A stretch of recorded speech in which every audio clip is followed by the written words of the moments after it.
We also looked at the use taxes.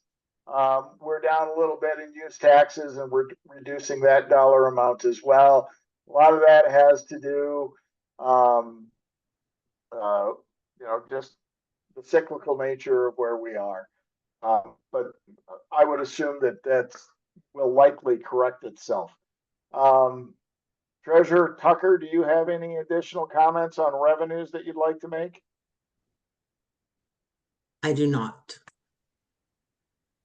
You guys are so helpful. You're doing a great job. I don't want to be doing a great job. It's not for me to talk all the time.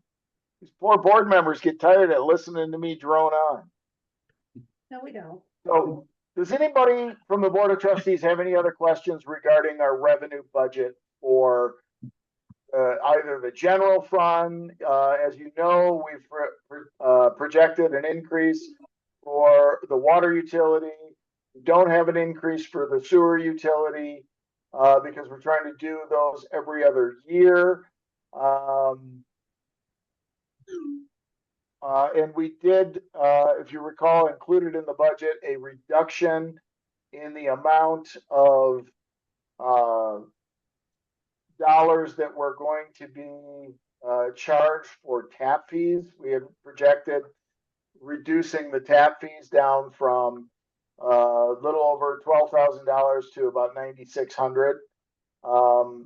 There is some additional discussion that we've had on that with some of the capital projects and some of the presentation that the ORCs had regarding the utilities. And so that's something that we may still want to have some discussion on related to whether you want to reduce those rates or not. We have a number of development issues that are coming down the pike that may have some rather significant implications in terms of especially the wastewater budget or capacity, I should say. So again, does the board have any other questions regarding revenues? No, not right now, no. Okay. So then moving into the general budget discussion, couple of changes that we know about from some of the discussions. The Colorado River Valley Economic Development Partnership has requested that we increase our contribution to $10,000. We had budgeted $5,000 in 2025. I had included $7,500 in the 2026 administrative budget, and the partnership came back and asked for $10,000. That's a change that if the Board of Trustees approves, we would go ahead and do. We did note an oversight in the police department's budget. The part of the body cam, dash cam report writing software licensing was not included in the requested budget amount. And so that line item needs to increase from, I believe it's at about 58,000 to 98,000 is the impact of that report writing software and the dash cams, et cetera, in terms of our cost. Chief Gress can talk more about this, but there are some other alternatives out there. However, we believe we are tied into a 3-year contract, of which this is the second year. So we have the ability in the future to look at a different provider, but at this point we're a little locked in with the Axon contract. And then the last piece, and this is probably the most important piece in terms of changes to the budget. The Chief Gress and the department have worked out a concept where we would utilize our 10 sworn officers and move to a 24/7 departmental coverage of the town. Right now, our scheduling leaves between a 2 and 6 hour, I think it is, gap, late in the evening into the morning that is picked up by, on-call folks. The department has put together a scheme where they would work 12-hour shifts. They would basically work 3 on and have 3 days off, then work 4 on and then have 4 days off. It works out to be an increase in the number of hours a year that they would be working, which would take them from 2,088 or 80, depending on the year, to 2,184. The cost on compensation is approximately $50,000. Then you would add the retirement increase on top of that, which we are currently contributing 13% to their retirement, which would be about another $67.50. I know from past discussions, the staffing level that we grew to, the whole purpose was to get us to that 24/7 coverage. And with the department as it's currently constituted, the officers and Chief Grass believe we can get there and be in a position to provide that 24/7 coverage. And with that, Chief Grass, do you have any other comments that you want to make related to the schedule? No, I think the town wanted 24/7 cover. I think it's truly a win-win. Not only for the town having coverage, 2 officers on. It's a win for the officers as well, because those that don't live like right in town are having to just hang out during their on-call time. They get compensated 1 hour out of the 4 unless they get called out, that kind of thing. It's a win for them to be able to have a more stabilized work-life balance. I've noticed with Amy gone and Lori and I dealing with payroll and stuff like that, it's certainly gonna be a win-win for the finance side of it as well. And then for the town to be covered 24/7 plus for sure. And you said did you say they're helping figure out this 12-hour schedule and they're Yeah, enthusiastic about they like it? actually put it together. That's great. There's, yeah, I've done 2 different types of 12-hour schedules, and other agencies, near neighboring agencies have this. Cause you can do it 2 different ways. You can do 2 on, 2 off, 3 on. And then that's your long week. So out of 7, you work 5. Then your short week is you're off 2, you only work Wednesday, Thursday, and you're off, everybody to be off Friday, Saturday, Sunday. There's pros and cons to that. And I may actually move my schedule to that, because the schedule that they all support is the 3 on, 3 off, 4 on, 4 off. But you have a consistency of one side of the week or the other, so your life isn't getting turned upside down, or if you have extracurricular stuff. So they chose to go that route, so I support that. Well, it seems that 3 on 4, 3 off, 4 on 4 off would be helpful, more helpful too for the guys that are working the overnight shift. That you're not constantly fluctuating back and forth between the 2, you gives you a little bit of time. Yeah, and one thing I wanted to stress to them, and I would not approve of, is it's getting better, but 20 years ago, there were agencies that were going, okay, you work 2 days of nights, 2 days of days, 3 days of night. Physiologically, that is terrible on the body. So, but they understand, the sergeants, hopefully we'll have a second sergeant coming up. They're gonna probably work like a 12 to 12, so they got both day, so they can supervise both day and night. And once we get all up to staff, we probably may have a booster of a 3 to 3, so it's really, I think, a win. Does this schedule take into account vacation? Yeah, you're always, there's people on vacations, and there's gonna be times that officers may be alone, but everybody works really well. Rifle, we go back up Newcastle sometimes like that. There'll be those times that it's just part of So then there'll be one officer during those periods. It depends. I'll have to look at that and see if we need to do a sign up for coverage, especially on the Friday, Saturdays. We don't have a lot of bar activity in this town, so that's a plus. So moving forward, if you hire, do we have to hire new officers in pairs of two, then to keep the schedule work? Or if we were gonna Well, add we're- another police officer, do we only have to add, I mean, if we added one? I'm just wondering, cause you have a shift change. So if we, can you throw one officer into the mix, is what it? Oh, yeah. If we hired one new officer. you Oh, could yeah, throw in there. yeah. And we would look at, do some data analysis, see where the best spot for that officer is. Okay. To be put in. Okay. And it's a fairly young department as well. So they've actually done this themselves where they've done the shift bid where a more senior experienced officer and younger officers, you're not getting two very green officers working nights all the time. And I was kind of impressed with that they came up with that, so. Nice, yeah. So, but if somebody were to leave the department, you're still okay with, Yeah, we can do it. What we did 12s and 410s. Back in the day, back in the 90s, with Avon, we had 9 officers.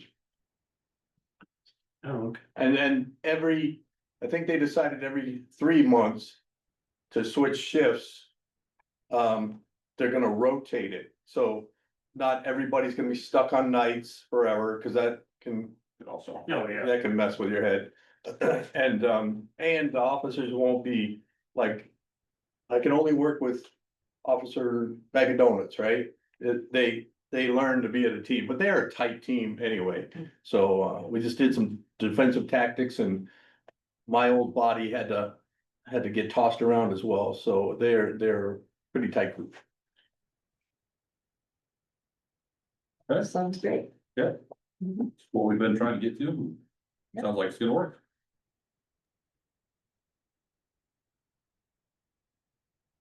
So you would like, it might, understand the direction as you would like us to include the additional compensation and benefits to move us to that 24/7 coverage. Yes. I'd be in I favor. would say, I'd yeah. be in favor. Okay, Mhm. all right, we'll go ahead and make that change. So then you had asked the department heads whether there were additional budget requests that they would have that was outside of the administrative budget. Several of the requests are of a personnel nature, and we'll discuss those in the executive session. But I'll just kind of tee it up, and then Director Lundin can talk about his requests and Chief Gress can talk about his. From a public works standpoint, there was a request that if, King for a Day, they would add a platform lift. We do the annual tree lighting, lights go up, lights come down. That takes us renting a lift. Anytime we have any tree work that we need to do, that requires renting a lift. Changing of, I don't know that 40-foot Director Lundin would get us to any of our lights in the fields. But we might be able to do some work there. And then the second piece that was requested were 2 additional public works vehicles. One would be a replacement vehicle and one would go with the new hire for operations. And with that, I'll let Director Lundin talk a little bit more about what the benefits would be for having that 40-foot platform lift, as well as the new public works vehicles. The platform lift would be useful just to have, because every time we have a tree fall or something, we gotta get up high to cut down, we use a basket that's hooked onto a backhoe, which is not very safe. Or if we have an emergency, we have to, hopefully there's one available. But we can do a lot more tree trimming if we had our own. It's kind of like a compressor. We have it to blow out all our parts, but we use it mostly in the winter time when we blow out our parts. But with the lift, we could do a lot of things safer. The two vehicles, if we get a new hire, he's gonna have to have a truck with all the tools. Which we have that truck with right now, the field supervisor is using it. So that we'd get him a new truck that didn't have all the boxes. He'd just have a pickup where he could carry a few keys and help the guys out. And then for the parks, Jesse right now is driving Nicole's old Explorer. I was gonna ask you about that, so, yeah. Explorer. But anyway, Did he fix the battery? huh? Did he fix the battery or? No, now that he drives it every day, it starts up every day. Nicole didn't drive it every day. so. But, you know, it's an old vehicle. It's got, I think, 180,000 miles on it. And these are two used vehicles. I don't want brand new vehicles. I think we can find used vehicles that would be good for the crew. Levy 65 would be for both vehicles then? Yes, I mean, you're looking at about 30,000 Yeah. per I vehicle. mean, that's fully ready to go in, toolboxes, everything else. Well, you know, like Ivan, he doesn't need the toolbox. Okay, His crew does. And Jesse, he just needs a truck to put his weed blowers in and his weed eaters and his stuff like that. So that's what I'm asking for. How does buying them compare to a lease model? Well, you know, Public Works, I'd rather have bought right out. You know, the lease, I think the lease program is good for the police officers. But Public Works, they don't drive them a lot. So they'll last a long time, especially the new trucks you guys. I mean, in 10 years, they may barely be at 100,000 miles. Because they're mostly just drove around town. So they'll last a long time, especially if they're maintained. On a side note, how many of the current vehicles are leased? Are they all, The two Chevys, okay, the last two. gotcha. And that lease is I think over. that's a 5-year lease. Oh, okay. And those leases are lease purchases. At the end of the lease for $1, we Oh, okay, gotcha. Yeah. So when I saw this pop up, I wondered would a bucket lift truck take care of both? You know, it might. You know, and that bucket lift, if we found the right one, you know. We always use the lift that we rent from Rifle Equipment. But a bucket truck may be, but that would add you'd have to make sure you had a CDL driver with one of those. And this lift, you don't need a Don't you CDL, CDL? Okay. but you know, it's something we can look into. You know, with $80,000, we can look into a bucket truck, we can look into a platform lift. And it's kind of what the crew wants. I mean, they're gonna be the ones using it. Right. What would help them? And I think you could get a 40-foot bucket truck that wouldn't, would be on a 3,500 chassis. You might Yeah. not need a And I- CDL at that point. I mean, and then you can get one with toolboxes. It's got the bucket lift and it kind of serves both purposes. I can look into that. And that's a good point. And some of the team may want the CDL, there may be a professional development piece there where they can get Yeah. the CDL and feel like they're growing in their role and their job. That's possible. We always encourage the crew to get their CDL, so. And the state didn't change the Yeah. rules on getting the CDL, so it's a lot more expensive and a lot more time consuming. But we may save significantly on the vehicles. Have it be multi-purpose. I love that idea. Yeah, yeah, no, I'm not discounting the Yeah. idea of CDLs, I'm just saying it'll be more in the budget. How much does it cost to rent that? It's $450 a day. Oh, okay, I know for 80,000, you can rent it, Well, yeah. I know, but. but you that- gotta make sure it's available. If you have an emergency, you call down there, it's out a week. So then we improvise and somebody's gonna get hurt that way. No, at that price, I'd rather buy one. Yeah. I mean, if it's Like $450. the tree lighting, we had it for 4 days. We had some crew out, so Yeah, we had it for 4 days, this tree lighting, so. And then rent it out for neighboring communities when they need it. Yeah, we can always be helpful.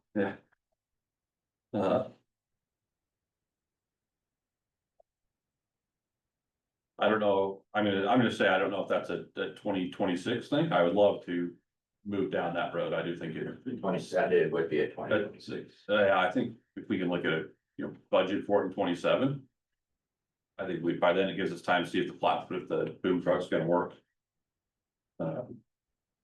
And then we can pre-plan a little bit and see what that actually looks like. And I haven't priced out a bucket truck in my entire life, so. I haven't either. I don't know what they cost. You know, I think 80,000 may get you a bucket truck, Bucket truck. slightly used one. Okay, Well, that's easy to buy another truck too, then. yeah. I mean, so yeah, I mean, we're 80 grand into Yeah. that and we spend 30 on another truck for public works. Right. We're still 35 under what we're looking at here, so that might be a good option. No, that's a good idea. Unless you think you can be back to the bucket truck price before we finalize budget. I can try. Okay. But yeah, but Then go the back to the office and start shopping. Yeah. lift would be lighter. I mean, if we have, soft ground to drive over, lift would be lighter. If you're getting like a in the parks. Yeah. I don't think, some of our parks, you wouldn't wanna drive a bucket truck in to get up around the trees. And lift is a lot lighter, but it's got less of a footprint.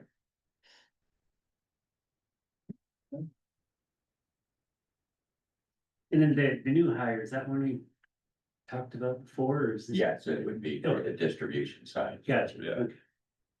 That position's already in the budget. Yes. Yeah, Okay. Didn't that come from the last meeting? yeah. I thought it was quite beautiful.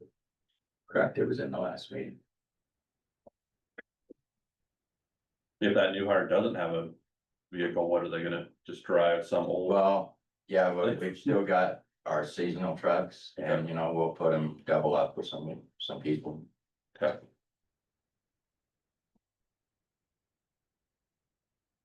All right, And then we had a number of items in the police department, from tactical vests to a couple of tactical shields. I like to call it, the bullshit meter, but it's the Deceptico statement analysis. And then, the bigger item was a new traffic message speed indicator trailer, that can help us with, speed control in town. And with that, I'll turn it over to Chief Gress. He can talk about the items. Thank you, sir. You could put mag pouches, tactical vests and tactical shield in a group for active shooters, high violent, warrant, service, that kind of thing. The tactical vests are rifle rated, like the vests we wear now, a rifle round would zip right through us with no problem. These have kind of ceramic kind of plates and stuff like that, so it doesn't make it practical to wear every day. And the shield is it's 23 pounds, but it's also rifle rated to give that point person some protection, if you have to go into a school or any kind of active shooter. Obviously, we have an elementary school here, and we would probably be the first ones at the high school as well. Everybody's coming to an active shooter. I'll get with the sheriff and some of the other chiefs to see. We just did one in Summit County, an active shooter giant field exercise to learn some things and to work together and stuff like that. So we'll see. They may have already done one, but I'll check and see. That's on that request. The Deceptico, myself and a Breck detective got trained in written statement analysis. So you don't have to be a suspect. You can be a suspect, witness, victim, or whatever. And it was very intriguing. It was 5 days long.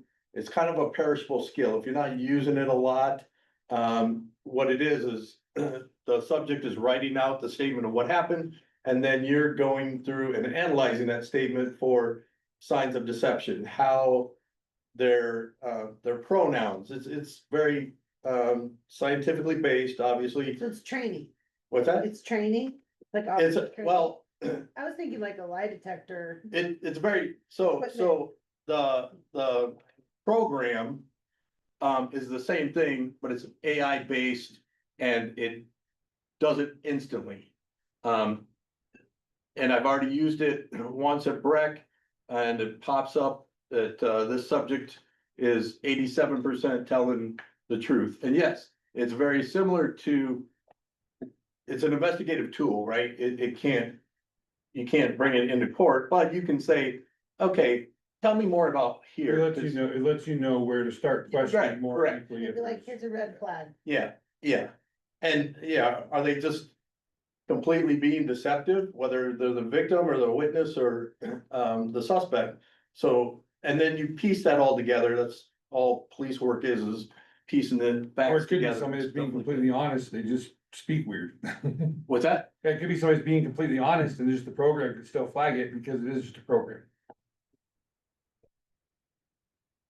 Yeah, but how, it doesn't matter your educational level or whatever, it can, because you write how you think. Mhm. That's the biggest thing. So when you start to be deceptive, everybody was raised with a mother and father that said right from wrong, and you know, your hippocampus doesn't let you do what your prefrontal cortex wants you to do. So so it's just an investigative tool.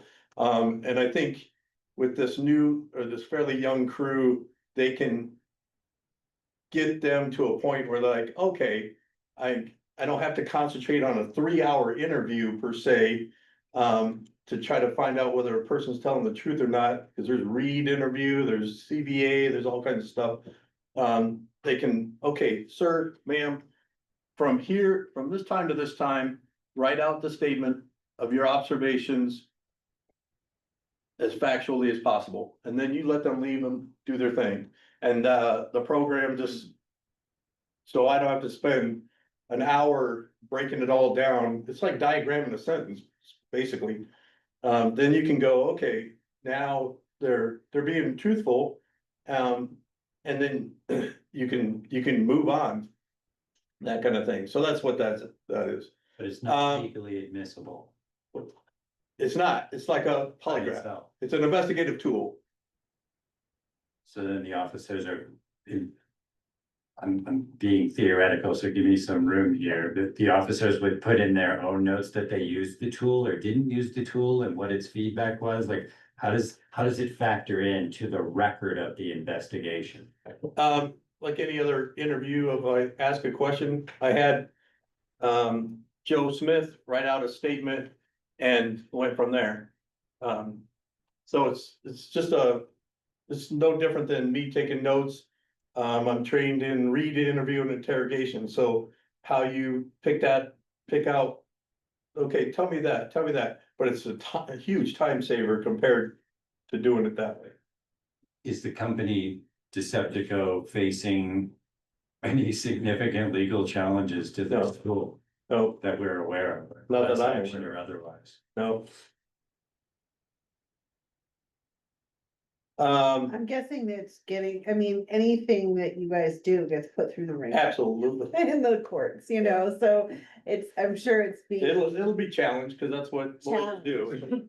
all the time, you know. But polygraphs have been around for decades, and it's, you know, you can't bring those results in, but it's an investigative tool. I've had people confess on crimes that they're not even in the hot seat that I'm polygraphing them for, because they're like, I gotta tell the truth of everything. They just started spilling. When I was 5, I stole a piece of gum, that kind of thing, so. But, and when you, so then you write a report and you have to say, like, I administered a polygraph test. If that's. Yeah, I in the could put report, everything right? in, So but you a have defense to- attorney's gonna challenge that and you can't. You disclose that you used it, but it's not decisive evidence. Right, in trial. it's like a field sobriety test, right? There, you can do it. And then, you know, what you're getting back in the behavior, how do we go from there? Are they impaired? Are they not impaired? Cause you can pass field sobriety tests as well. Make sense?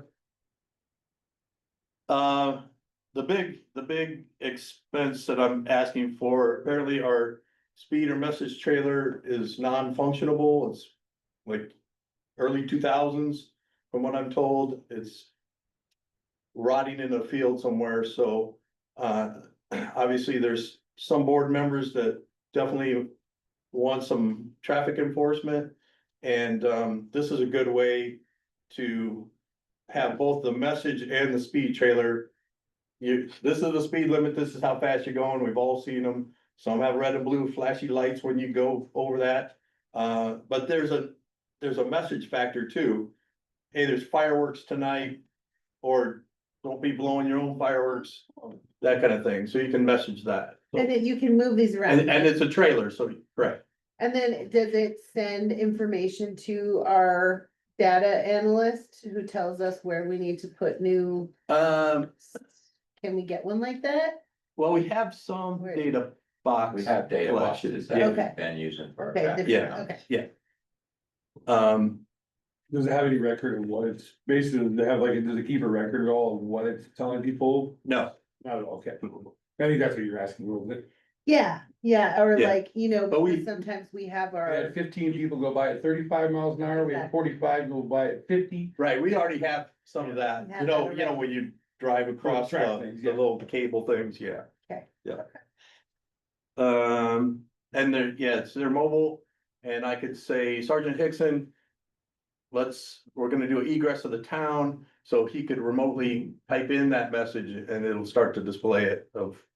What's the best egress out, whatever, that kind of thing, so. Can we track the ROI on it in any way? Like, enforcement, speeding fines, can we track the ROI on the $15,000 investment with an increase? Not that I'm saying we need to have quotas, to be clear. But how do we calculate the ROI on this device? It's hard to prove a negative. You know, if you get in compliance, that makes it tougher. And just like everything else, when you put up those signs, if the sign goes away, people will increase and, you know, it's cyclical when it comes to that kind of thing. It's hard to prove when people are complying because, right? That's a tough question.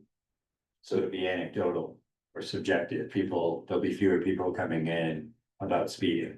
Or there'll We be, could just be do, different people in a different neighborhood saying, I want this device, I want this. oh, it trailer in happens my all the neighborhood." time. Every neighborhood, there's somebody that, so a lot of times.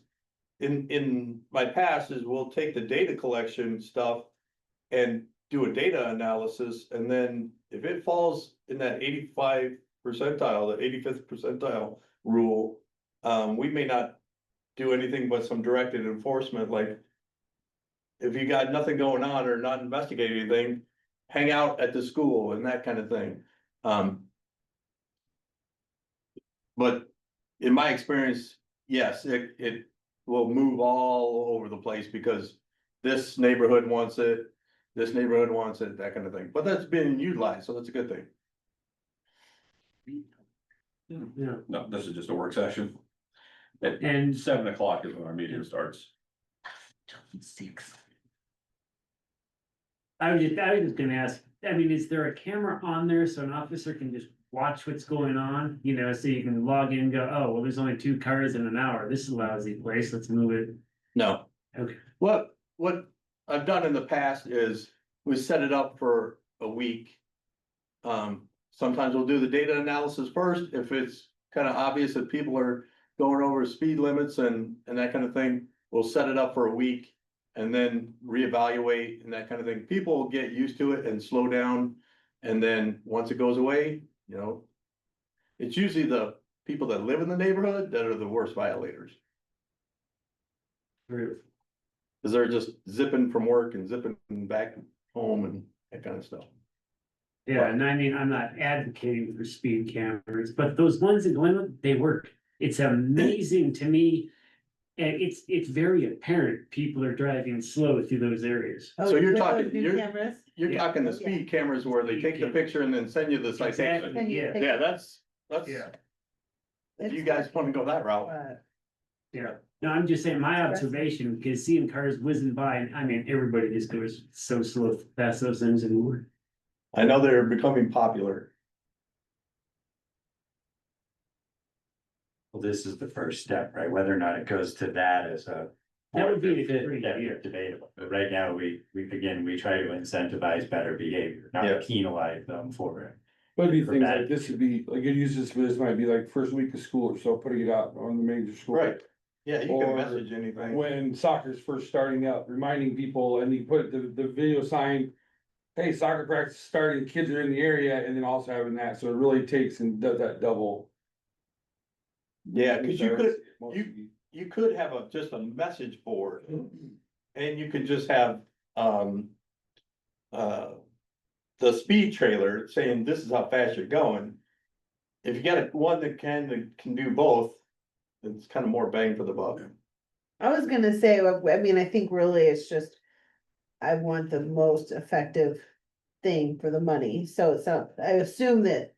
I hope that you factored all of that into your recommendation, that we get this particular thing, that it's the Yeah, best, most yeah. bang for the buck. And Yes, this particular quote came from Custom Signals that does 95% of law enforcement's radar cameras, so they're well known. Yeah, well, we've talked a lot about speeding this year, so Yeah. $15,000 a lot. Yeah, there's been a lot of citizens been talking about the speedings. I think that's something the citizens would probably be okay seeing. And then Park it's, around. it's a good deterrent. It's not finding anybody, but it's Exactly. making it more obvious. We can place it strategically based on events, circumstances, make it informational as well as. You're going 10 miles over the speed limit and school just started. I think there's a powerful message to be delivered there. and if you don't have any, Without the hammer. if Yeah. you don't have anything else specific to say that day, you can say fire danger high. Correct. Whatever, Yeah. Yeah, or whatever the status is, cause in my experience, the sheriff. We used to have fire meetings, so the Forest Service had their scientific. Fuel, all their scientific formulas, then the sheriff would make a determination to go to stage 1 or stage 2. The municipality didn't have to go that route, but when you're talking tourists coming in and out, to go, no, in the county you can't have a fire, but in Silt you can, but in Rifle, you can only have it just becomes. You're in town where you're buying your ice, Yeah. you can So- have a fire, but you're going to camp. Right, in so town. most municipal, we would do a proclamation, the mayor would sign it and it gets published and that kind of thing. But then we put up the signs, we have traffic trailer signs as well, so. And the one we have is archaic and broken, it just wouldn't hold the charge, right, Joe? Yeah, and it's in pieces at. Yeah. Shop. So we're gonna actually get rid of it, cause it's just a waste. Is this a buy or a lease? This would be a buy, You're just buying it over. yeah. I mean, it's pretty cost effective. Total all in is 15. If you went- but If you went just message sign, 8 or 9 grand. If you went just a speed trailer, 7 to 8 grand. So that's why the 15 grand is about right. we can substantially reduce speeding. To me, that's well worth it. Particularly around schools and events and those other use cases. yeah. I'd like to see us work that number. In the budget. Yeah, Yeah, that was gonna be my question for you. that's an easy yes for me. Do we have the money in the budget for all of these requests, Jim? These requests are above and beyond what we had included in the budget, but they certainly can be added at the direction of the Board of Trustees. Well, like some of that, the tactical investments, some of that, or like maybe not that stuff, but maybe the statement analysis, would that be something that could come out of the mail board maybe? So I'm on that, and we haven't had a meeting in quite a while, so obviously the money isn't being spent. Yeah, Um, PD would use so that. that the PD is allowed to use some of that for training and different things, so that might be a way that we could get some of that out of those funds. We all having to dip into the other, Yeah, I think almost all that other stuff can come out of the bail fund. Yep. It- and then it's not really, when you look at, I mean, in my opinion, for the safeties, for the tactical stuff. That's a very, very, very small price versus if they didn't have that and something. Not happened. having it. It comes up to the $108,000 roughly, Jim, total. Say that again, I'm sorry.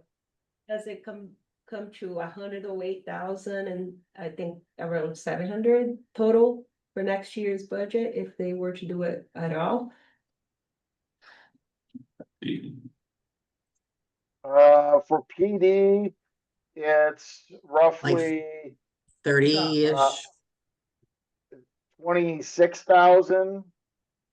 Well, 25,000, and then for public works, if you're buying 2 vehicles, that's another 65,000. If we're pushing the platform or lift truck off till 2027, so you're looking at 110. So if that was what you were asking, Trustee Poston, you were darn close. I just added all the ones for the police department for all the 10 vests and the 10 times the number, and I got 108,560 roughly. The tactical vest total, they're $525. Yeah, sorry. I see, I apologize. I just wanted to make sure because I didn't know. Yeah, me It too. was 10 each at 5,250. Yep. You gave us the totals. Yeah. Okay, oh yes, that's, yeah, But like with Sorry just, sorry to confuse you. that's okay. That's why I asked the question. if most of that could come out of the bail fund, then I don't know how much is in the bail fund.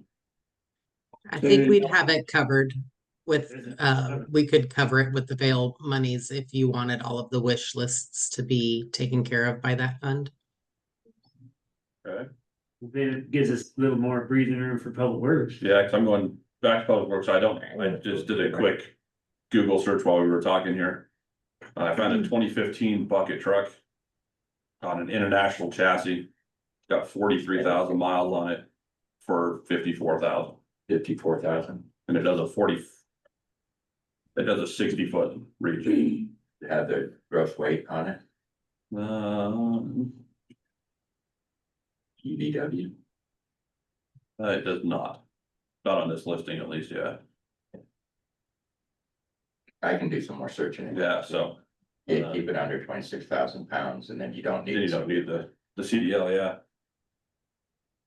And that becomes a combo of the platform lift in one of the potential public works vehicles, right? It would be a two. Well, you know, a bucket truck is not something you'd wanna drive down the streets and do a water line repair. You know, you'll use it in spite of the lift. It's easy to pull up on Main Street to your trees, pull in a parking area. And Chris had a good point that you may not wanna take something that heavy onto the park to get on trees.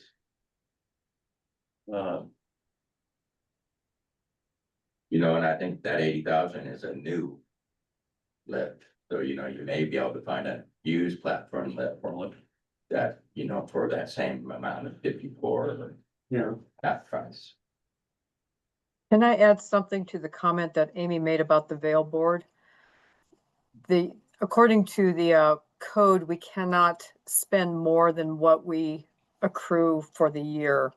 So even though we might have 50,000 in there, that's more than what we would accrue in 1 year's worth of fines that we're collecting. Okay. But essentially, we're exhausting the Vail budget, whatever we can, and then the rest goes in the regular budget, right? No, the money that's collected in the Vail board stays in the Vail fund. You can't do anything else. But we use that for We could use Portion. 1 year's worth. When you're with the fine. whatever that is. Does it have to be the current year, Sheila?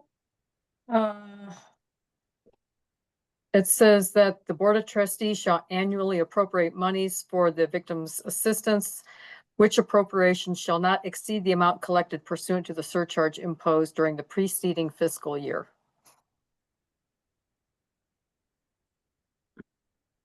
And I don't know off the top of my head, but I can find out what that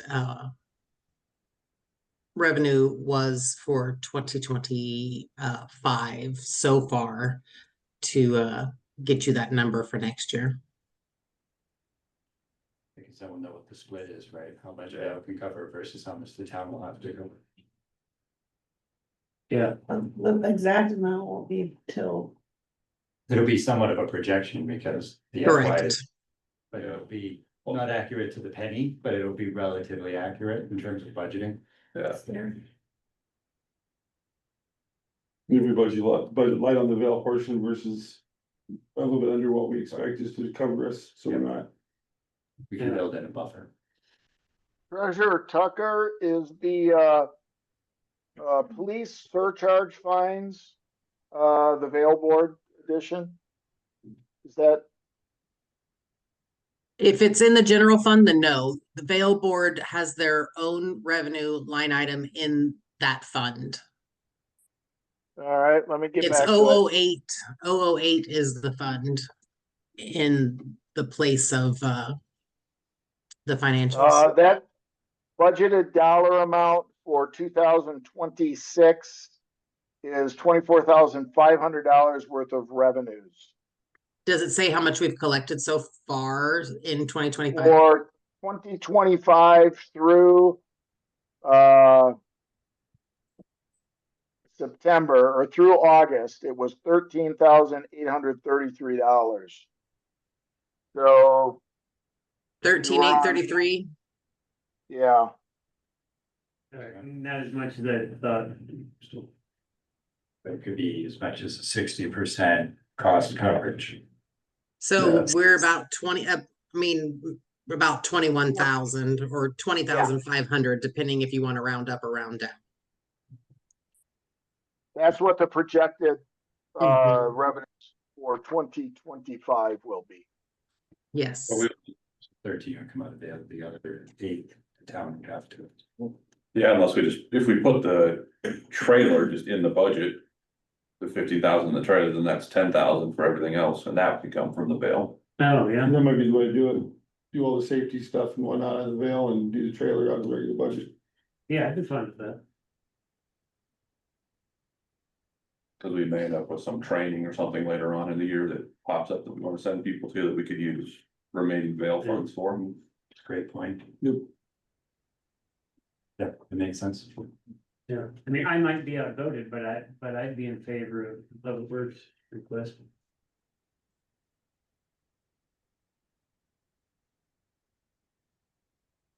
I just like Both to know, items or both items, trustee Klassen? I didn't hear your whole question. Both Are items. you in favor of both items? Oh, yes. Yes, I would, well, I would be in favor of having the platform lift versus the boom truck.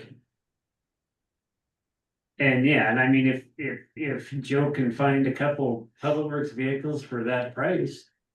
I think so.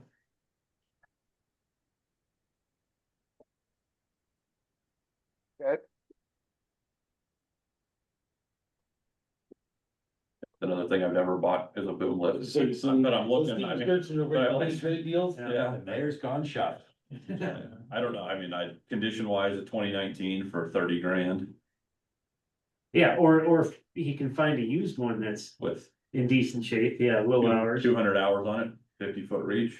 Can we put a pin in the public works items so that Joe, you and your team have a chance to get a better idea on the pricing?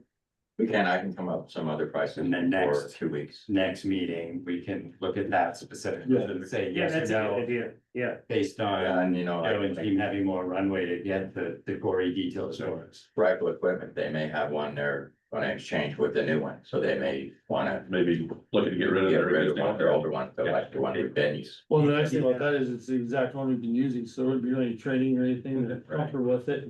These numbers I could can change check on that. substantially. Oh, yeah. Between Yeah. now and 2 weeks from now, Yeah. but I think it's worth That that could be- a 2-week window to whittle it Yeah. down a little closer to the actual dollars. Cause Joe, when I bought the scissor list for the fire station, I got that out of United Injunction. There's nothing wrong with it, it's just they can only keep them so long. Yeah, I think they're like the, I mean, it was almost Or like they- brand new, but they get to a point, we don't run it no more.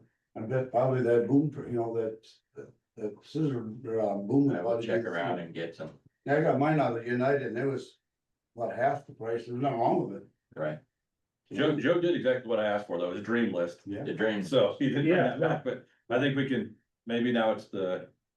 Now it's that we like your dream, We like your just dream. make it a little bit more affordable. What else can we do there? Dream cheaper. Yeah. Okay, I can do that. Okay, I'm really good at dreaming cheap. drainage, okay. It is nice for for a business entity, Public Works, to have the equipment you need to do a job. Yep. At the end of the day, you're more efficient, you're saving money, And it's a safety issue. and yeah. Yeah, If well, they have anytime it, you they'll start use bringing it. that into it, that makes it even more important. Or they have it, they'll use it. Yeah. We may not know all the ways yet, Versus somebody standing in the bucket of a Bobcat while they're trying to do something they shouldn't be doing, and then, with a ladder. yeah, on top of it. then we have OSHA after us. And I'm not gonna say we've done that before. Yeah, okay. Okay. And those were the only two departments, additional physical All the requests? other requests were personnel related. Okay. And so we put that in, executive session because it impacts individual employees here and there. And so with that, it kind of brings us to the close of our time for the open part of our, budget discussion. Our next steps after the executive session this evening is, finalizing the budget. We've got another work session, as long as the board wants to hold it, scheduled for November 24th, where we can wrap up all these items. It seems like we've got some additional work that you'd like us to do in terms of finding out some dollar amounts. I think Treasurer Tucker and myself will have to look at where the end budget is going to be, so that you have a good idea of what the spending plan means for the town.